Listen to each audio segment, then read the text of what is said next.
আসসালামু আলাইকুম। প্রগতি মিশন বাংলাদেশ সমাজসেবা সংস্থার সকল স্বেচ্ছাসেবীদের উদ্যোগে 200+ সুবিধা বঞ্চিত দরিদ্র অসহায় মানুষের মাঝে ইফতার বিতরণ আয়োজন করে থাকেন।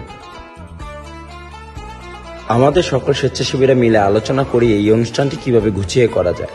তারপর সকল স্বেচ্ছাসেবীরা মিলে রান্না করা সবকিছু গুছানো শুরু করেন। যেহেতু 200 জন মানুষের খাবার তৈরি করা লাগবে, রোজা রেখে কাজ করতে কষ্ট হচ্ছিল, তবু আমরা খুব আনন্দিত যে অসহায় মানুষদের কাছে আমরা ইফতার নিতে পারবো।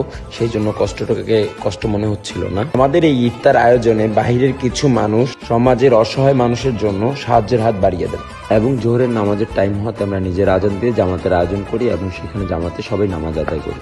নামাজ আদায় শেষ হলে আমরা রোজাদার ব্যক্তিদের জন্য শরবত তৈরি করতে থাকি। আমরা চেষ্টা করে থাকি যে আমরা প্রতিদিন যেভাবে ইফতার করি একজন রোজাদার ব্যক্তিকেও আমরা সেভাবে ইফতার দিব।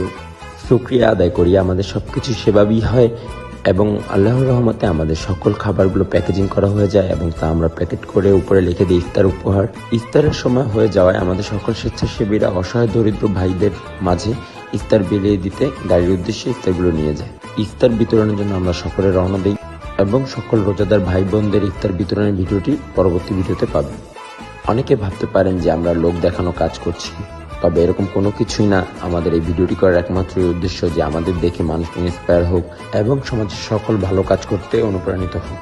প্রগতি মিশন বাংলাদেশ অন্যায় এর বিরুদ্ধে মানুষের পাশে।